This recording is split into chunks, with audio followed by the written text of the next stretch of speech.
Harta supaya idza qazafa rajulu zaujatahu, apabila seorang menuduh istrinya berbuat zina tanpa ada saksi, tanpa ada alat bukti, itu 4 orang saksi, maka hanya 2 pilihan.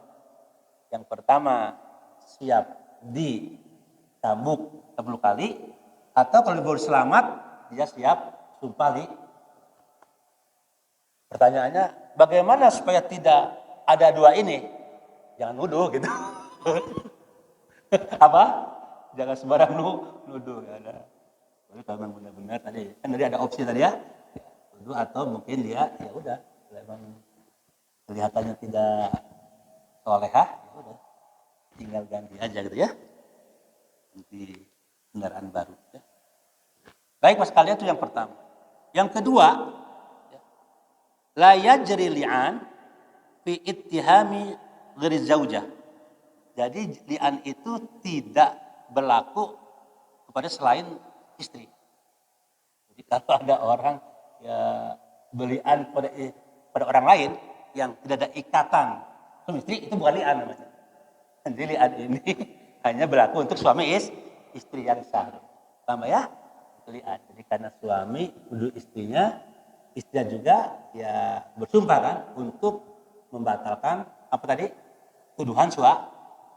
Jadi di sini dikatakan la yajri al-li'an bittihami ghairi zaujah minal muhsanat li'annahu khasun bil zaujaini. Jadi adalah khasun bil zaujaini. Jadi khusus untuk hubungan suami istri. Kemudian yang ketiga, tasyri'ul li'an ya limaslahati zaujain. Yubari'u az-zauj min had al-qadzab wa zaujah min had az-zina. Ini yang tadi ya, yang saya bacakan hikmah yang kedua tadi. Jadi disyariatkannya li'an itu kepada suami istri ya, itu tadi untuk menyelamatkan mereka dari had qadzab untuk suami dan had zina untuk istri. Apa had qadzab untuk suami? Tadi 8 kali cambuk. Had zina ya, dengan masing-masing bersumpah li'an selamat dari hukuman hudud tadi. Ya. Hukuman hudud. Baik suami maupun istri. Kalau suami nggak mau sumpah li'an, ngeskadung, nuduh, harusnya dicambuk 80. Hakimnya ke negara. Atau suami nuduh dan dia udah siap bersumpah dia. Istri nggak mau. Nggak mau apa bersumpah ya, atau nggak mau bersumpah. Maka dia harus di had zina, itu diraih. Nah dengan dua-duanya saling bersumpah li'an, maka keduanya selamat dari hukuman apa had qadzab dan had zina. Ini yang ketiga. Jadi tasyri'ul li'an, jadi syariat li'an itu, di syariatnya li'an itu limaslahati zaujain, untuk kemaslahatan suami istri. Yubari'u ya, yubari'u zauj min haddil qadzab. Jadi suami terbebas dari had qadzab, wa li zaujati min haddiz zina, dan istri terbebas dari had zina. Ini nomor 3. Kemudian yang nomor 4, la buddha fil mula'ana an takuna khamsa marrat. Ya, khamsa marrat. Jadi wajib ya hukumnya masing-masing pihak yang melanat itu bersumpah dengan 5 kali. Ya, 5 kali. Ya, suami 5 kali, istri 5 kali sumpahnya itu. Ya, luar biasa kan? Begitu hebatnya alat bukti ya ini sumpah ini ya, sampai diucapkan 5 kali. Yang redaksinya, nah ini kan, yang redaksinya ya bisigoti al-mazkuro fil Qur'anil Karim. Sigoh, ya redaksi sumpah itu harus sesuai dengan tuntunan Al-Qur'anul Karim. Itu yang tadi ayat 6 sampai ayat 9. Apa redaksi sumpah li'an itu? Bagi suami, demi Allah aku bersumpah melihat istriku berbuat zina. Demi Allah aku bersumpah istriku berbuat zina. Sampai berapa? 4 kali. Maka yang kelimanya baru tadi, ya, laknat Allah atasku jika aku termasuk orang yang dusta dengan sumpah. Itu 5 kan? 4 sama berulang-ulang. Yang kelimanya siap dilaknat jika dia berdusta. Nah nanti ya baru istrinya juga bersumpah. Demi Allah aku bersumpah bahwa tuduhan suamiku itu bohong gitu. 4 kali tuh. Demi Allah betul suamiku bohong tuduhannya. 4 kali tuh begitu. Yang kelimanya murka. Nah, kalau tadi li'an kan, murka Allah atasku. Ya, jika suamiku benar dengan tuduhannya. Begitu redaksinya. Lihat Al-Qur'an surah An-Nur ayat berapa tadi? 6, 7 itu untuk redaksi suami, 8, 9 untuk redaksi istri. Ini Bapak rahimakumullah. Jadi tidak boleh membuat redaksi baru. Jadi harus sesuai dengan Al-Qur'an redaksinya. Itu Bapak rahimakumullah yang keempat. Yang kelima, yang bagi taglizo amril li'an bizaman hudur jami minal muslimin. Ya, jadi penekanan begitu hebatnya penekanan tentang li'an itu, maka tadi li'an itu akan sah ketika di depan hakim ya. Maka hakim menentukan ya tempat dan waktunya dan disaksikan oleh kaum muslim.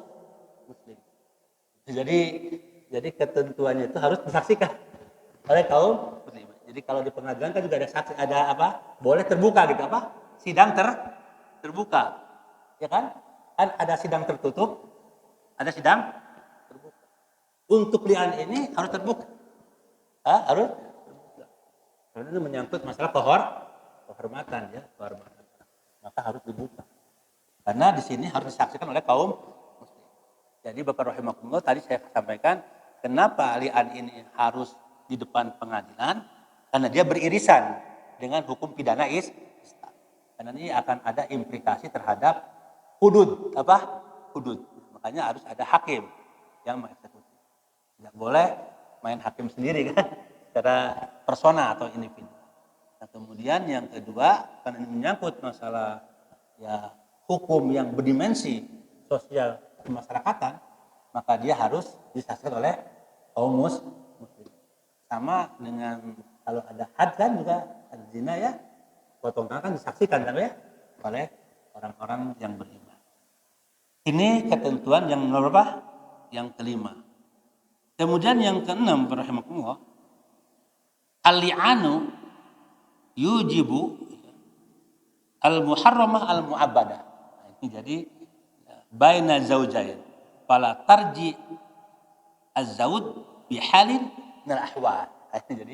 Jadi implikasi dari peradilan ini sudah ya mengharamkan kembalinya suami istri selama yang saya sampaikan tadi. Jadi kalau sudah saling melanggar, maka hakim itu sudah memisahkan keduanya untuk selama-lamanya. Ini tidak boleh kembali apapun alasannya gitu. Begitu bahasa daripada kesimpulan ini. Jadi fala tarji, maka tidak boleh kembali gitu. Ya, li zauj ya. Bagi suami ke istrinya bihalin minal ahwal, apapun alasannya, apapun keadaannya tidak boleh kembali. Tadi saya sampaikan ya tentu kalau sudah saling melanat itu kan sudah tidak mungkin lah ya. Kalau istilahnya kakak itu sudah pecah itu kan susah ya direkatkan kembali. Kalaupun rekat pakai lem kayak renghat-renghat nah ya. Itu kalau sudah ada sebuah ungkapan dalam bahasa Arab, innal quluba apa? Innal quluba. Apa qulub itu, Pak?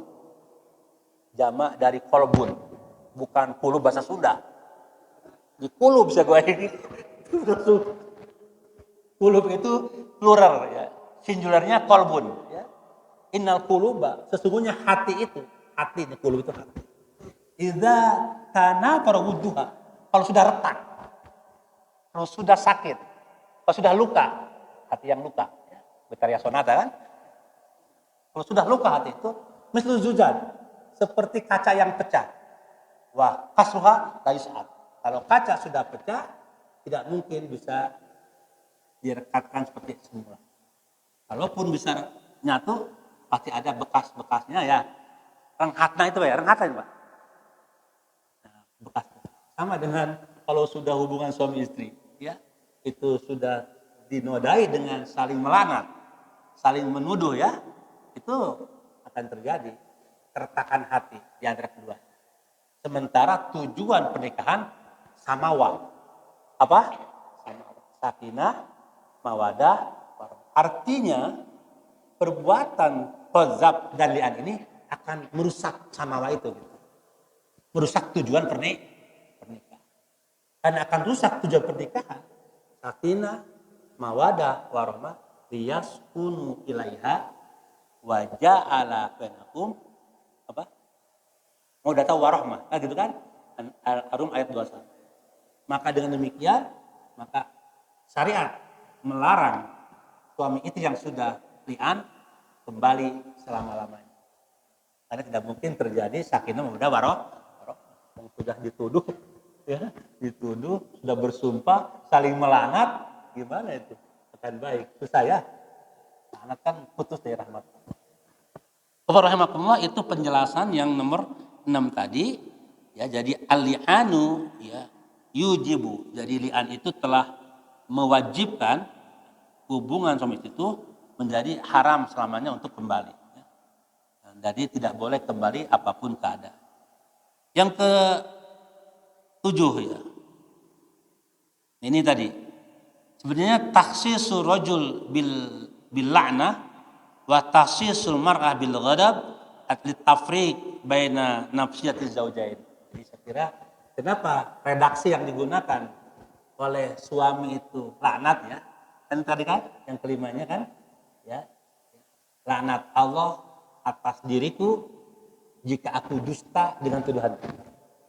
Istri sumpahnya nggak begitu, yang terakhir. Murka Allah atasku jika suamiku benar atas tuduhan. Nah, ini untuk menunjukkan memang ya penekanan untuk suami dan istri. Karena yang menuduh siapa? Suami ya, istri yang tertuduh. Jadi kalau suami ya lanat kan, kalau istri godok. Itu menunjukkan tentang ya jinsiah ya, tentang jenis daripada ya tinggi rendahnya Pak dari perbuatannya itu. Yang menuduh kan siapa Pak? Suami. Ya kepada istri. Maka yang menuduh siap dilaknat. Yang tertuduh siap dimurka. Sama saja sama dia, murka dan laknat. Nah, itu Bapak rahimahullah yang ke-7.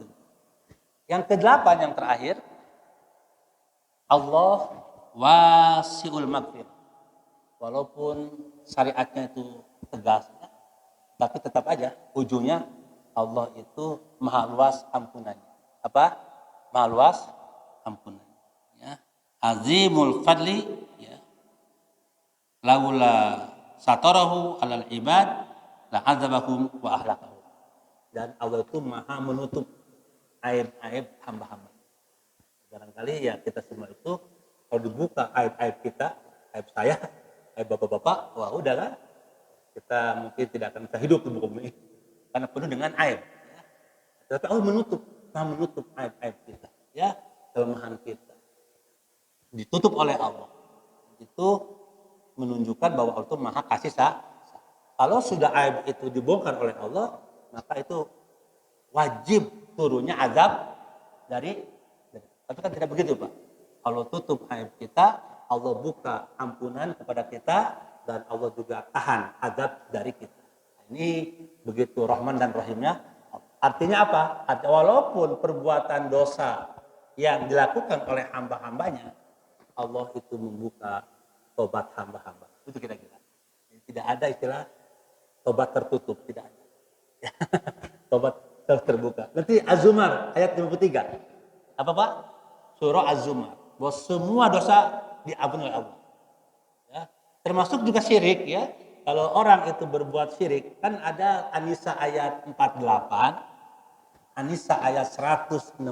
Saya kira ini perlu juga supaya nanti tidak salah, nanti tidak putus asa orang kan.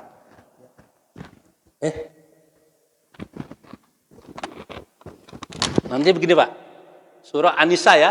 An-Nisa ayat 48. An-Nisa ayat 116. nanti dikaitkan dengan surah Az-Zumar.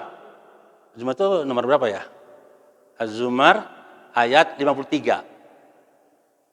Dua ayat ini menunjukkan ya bahwa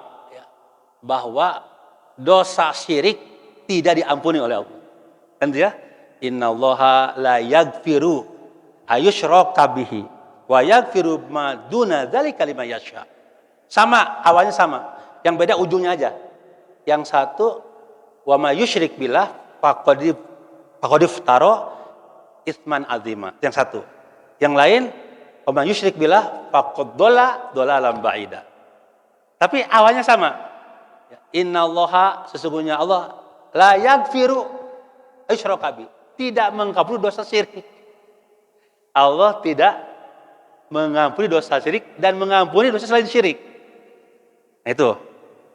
Tapi ayat ini, coba lihat Az-Zumar ayat 53. Qul ya ibadiyalladzina asrafu ala anfusihim la taqnatu mir rahmatillah. Fa innallaha yaghfirudz dzunuba jami'a. Itu.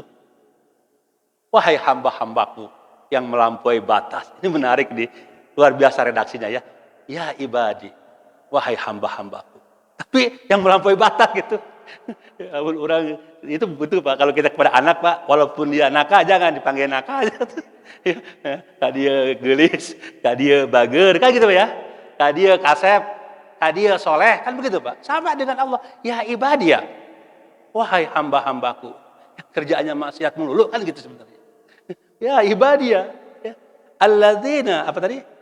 Qul ya ibadiyalladzina asrafu ala anfusihim, yang melampaui batas dalam hidupnya, suka berbuat maksiat, suka berbuat dosa, sampai suka kadukun gitu. Ini kan syirik kan kadukun. Kan berbuat dosa kan banyak ya. Ada yang tadi kozab, ada tadi nuduh kan, ada berzina dan sebagainya. Bahkan juga ada yang berbuat syirik, itu masuk pada alladzina asrafu ala anfusihim. Tapi apa Allah mengatakan? La taqnatu mir rahmatillah. Jangan engkau putus asa dari rahmat Allah. Fa innallaha yaghfirudz dzunuba jami'a. Apa? Fa innallaha yaghfirudz dzunuba jami'a. Sesungguhnya Allah mengampuni dosa-dosa kalian semuanya. Nah ini, jadi ini kadang-kadang bertentangan ya. Bagaimana Ustaz ini? Yang ini tidak diampuni dosa syirik, yang ini dapat semuanya. Artinya ini dikompromikan, Pak. Tidak dikonfrontir ya. Bagaimana komprominya? Kalau ada orang yang syirik sekalipun dalam hidupnya, sebelum meninggal dia bertobat kepada Allah, maka masuk ayat ini, Pak. Kalau dia berbuat tadi menuduh istrinya berbuat zina, pada itu adalah misalkan tidak benar, maka dia bisa mencabut itu, ya, mencabut tuduhannya itu kan. Nah nanti ada konsekuensi itu. Kalau seorang suami mencabut tuduhannya, maka itu anaknya ya kembali ke nasab bapaknya gitu. Paham ya? Ini tadi belum jelaskan ya. Misalkan suami nih, hai istriku, mohon maaf ya, aku nuduh kamu berbuat pada tidak gitu kan. Nah itu. Kepada Allah ada istighfar. Allah ampuni dosanya. Nanti dikatakan Allah maha luas ampunannya kan, yang ketujuh tadi kan. Kepada manusia, ya harus minta maaf kepada istri. Dan sebagai tobatnya, dia harus siap dicambuk. Nah itu. Minta maaf, udah selesai pada istri. Ini adalah aspek sosialnya harus selesai nih. Karena menyangkut masalah menjaga kehormatan kan. Kehormatan. Harus dicambuk dulu. Kalau nggak dicambuk, nggak jadi tobatnya tuh. Minta maaf kasih istri, wah istriku itu anakku ya, dan anakmu juga ya. Nah, kemarin kau bilang bukan anakmu, ya aku salah gitu, gitu kira-kira kan? Itu boleh Pak, minta maaf selesai itu, dimaafkan, aku maafkan. Pada Allah meminta ampun, astagfirullah, bertobat, Allah mengampuni, sama dia belum sampai tenggorokan, apa? Ajalnya kan gitu kan. Nah kepada masyarakat kan itu adalah menyangkut dimensi sosial, dia harus siap dicambuk. Kalau itu anak lahir, setelah dia mencabut tadi tuduhannya, maka anak ngasapnya kepada bapaknya tadi. Kalau masih dilaknat ya berarti itu pada ibunya kan? Dia mencabut kembali pada bapak. Ini pas sekalian kaitan dengan tadi Allah itu maha luas ampunannya. Begitu luas ampunan, maka Allah sampaikan pada surah Az-Zumar 3, semua dosa-dosa yang dilakukan oleh hamba-hambanya, sampai dosa syirik sekalipun, kalau dia bertobat dengan nasuha sebelum meninggal, maka Allah mengampuni dosa tersebut. Tapi kalau tadi ya meninggal, dia pernah syirik, terus meninggal belum bertobat, masuk ayat ini. Artinya apa ya? Maka itu kata Rasul, ya ajilut taubah qoblal maut. Bersegera bertobat sebelum kematian menjemputmu. Jangan tunda-tunda bertobat. Saya kira itu barangkali kesimpulan yang ketujuh, bahwa Allah maha pengampun atas hamba-hamba. Apapun dosa hambanya, kalau dia bertobat, Allah mengampuni tobat tersebut. Itu Az-Zumar ayat 53. Jangankan li'an ya, jangankan tadi qadzaf menuduh, syirik pun diampuni. Asalkan sebelum meninggal dia tobatan nasuha. At-Tahrim ayat berapa tuh? Ayat 8 ya. Ya ayyuhalladzina amanu tubu ilallahi taubatan nasuha. Bapak rahimakumullah, itu barangkali ya 8 dari 7 ya. 8 ya kesimpulan barangkali ya dari apa yang saya sampaikan pada dua pekan yang lalu. Karena kemarin ini belum dibacakan yang sini. Di sini kan ada Pak ya semuanya ya. Nurul Muslim ya Pak ya. Pak Budi, Pak Kunan, karena saya punya nih. Ya. Tapi terjemahannya gitu ya. Pola hidup Muslim itu yang jadi acuan kita kan. Ini juga lengkap Pak tentang li'an, ya. Tentang li'an itu, tentang li'an. Saya kira nanti bisa dijadikan sebagai referensi juga, ya, untuk apa tadi pola hidup Muslim. Baik, saya kira cukup. Bapak Ibu, ada pertanyaan? Ya Pak, silakan. Dua, yang menyesali. Yang ketiga, meninggalkan. Yang keempat, mengisi hidup setelah itu yang baik-baik kan, kita memulainya. Nah yang kelima ada waktunya. Itu ada waktunya. Kapan waktu tobat? Sebelum ajal sampai tenggorok. Innallaha yaqbalu taubatal abdi malam yugharbir. Kalau menerima tuh tobat selama belum sampai tenggorok. Dan yang keenam, yang ketiga yang berat itu. Kalau itu menyangkut hakul adami, menyangkut hak manusia, maka bentuk tobatnya adalah harus meminta maaf, mengembalikan rodul mazolim ila akhirah. Mengembalikan setiap kezaliman kepada yang berhak menerima. Ada orang yang pernah diambil darahnya, dia kisah itu. Ada orang yang pernah mengambil hartanya, dikembalikan hartanya dan siap dipotong